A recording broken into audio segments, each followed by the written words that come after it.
ravno s tem, da je danes jasno, da države, ki vlagajo veliko v znanost, to so pa tiste, ki so bogatejše in bolj razvite, vlagajo več v znanost. In znanost znanstveniki se povezujejo z rastočim gospodarstvom, ker gospodarstvo rabi znanje in je ta krog, trikotnik, družba, akademija, univerze, inštituti in pa gospodarstvo povezan in prepleten. Družba prepoznava pomembnost, da se prepleta znanost in gospodarstvo, in družba, se pravi politika, rečemo temu, z drugimi besedami, daje administrativne, infrastrukturne osnove, da je to možno. Pri nas pa, kakorkoli bi se že hoteli povezovati, je često nam prav politika sama svojo zakonodajo, ki je često tudi v navzkrižju sama seboj, preprečuje, da bi se povezovali. Recimo ravno ta zakon o privatnem oziroma zasebnem javnem partnerstvu. Ta zakon je luknjast, ima polno pasti, tako da je nevarno, da padeš na eni strani v past neke korupcije ali pa suma korupcije, po drugi strani ne dobijo ne gospodarstveniki, ne znanstveniki potrebne nagrade za svoje sodelovanje in ni to nikjer pač nagrajeno, razen morda v dobrih produktih. Skratka, ta trikotnik ne deluje dobro. In države, ki imajo velik BDP, seveda tudi več ustvarjajo in dajo več za znanost. In tako je znanost lahko boljša in boljša. Pri nas pa je oslabelo gospodarstvo. Politika ni skrbela za ta trikotnik in ni ustvarila pogojev ekonomskih, administrativnih, infrastrukturnih. In znanost je obvisela nekje na repu in je res postala marginalna.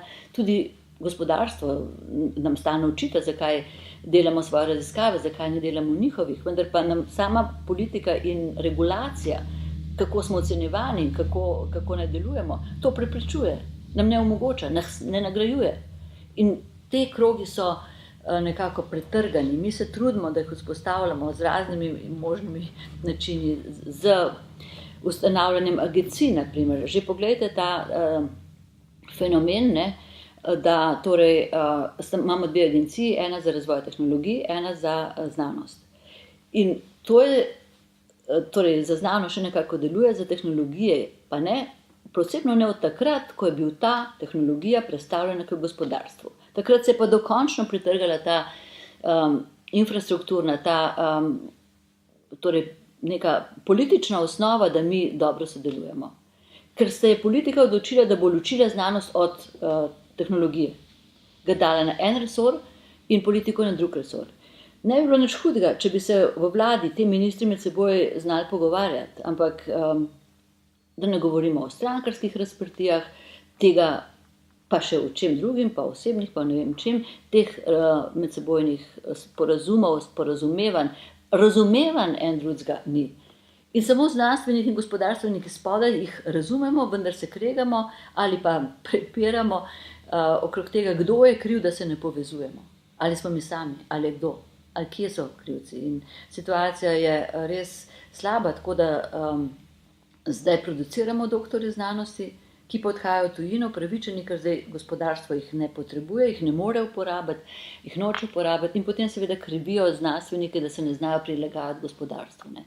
In to slišim še danes, da proizvajamo mi na univerzah in inštitutih slabe raziskovalce. Pa ni res, so odlični po svoji znanju.